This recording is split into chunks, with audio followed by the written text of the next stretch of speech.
My next question was to go into about the teams. You talked about it a little bit, but can we dive in a little bit more deeper on, like for examples of Fnatic in India, Genji in China, FaZe in Thailand, and kind of that penetration into other markets and what you see and kind of coming in the future for teams and getting involved? Yeah, I think that's really, fascinating to me. As I mentioned, like if you look at the way the Overwatch League is structured, we've got a dozen teams in North America, you've got teams in Europe, you've got teams in Asia kind of competing in ways, the NBA would absolutely love to have a franchise in Shanghai, and they would love to have a franchise in London. They just can't do it with all the travel, but that's something that esports is able to do, where you can have an Overwatch team go and spend 4 weeks in China and play all 4 teams at home and homes and kind of do all this stuff. And you have this ability to cross-pollinate markets so easily, because everything's digital based. So I think that, a lot of these teams that are going out and pursuing this acquisition model to get into markets, of course, with mobile gaming just exploding and 5G coming online in Asia pretty quickly here, we're betting a lot on mobile going forward, and a lot of our clients are as well. And seeing the growth that, China is this larger market. It is a more established market, especially even for mobile.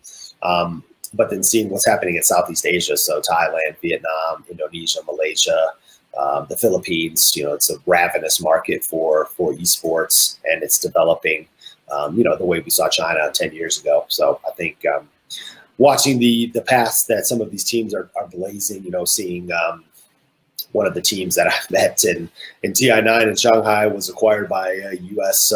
conglomerate. Beast Coast bought up the Peruvian team, and then you can see, Fnatic going in and just being instantly relevant to a huge giant market in India by acquiring a PUBG mobile team, and kind of some of these other teams that look at it this way of being able to access a market instantly like that by acquiring a younger team, and then try to see kind of what they do with it. India is another huge market that is just exploding, and the demand over there for e-commerce and all of these markets where you've got 1 billion, or at least I guess just those two. But if you look at China and India together, that's 40% of the global population in those two countries. Right. So the consumption there, as it kind of grows and spikes, we talked a little bit about this offline, but initially, if you look at it from the short-term impact of saying, oh, well, we lost some jobs or call centers or blah, blah, blah.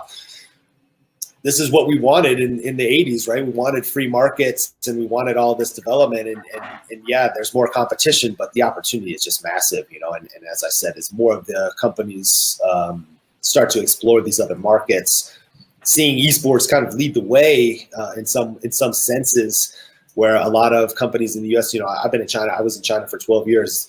I met way more Europeans doing business in China than I did Americans.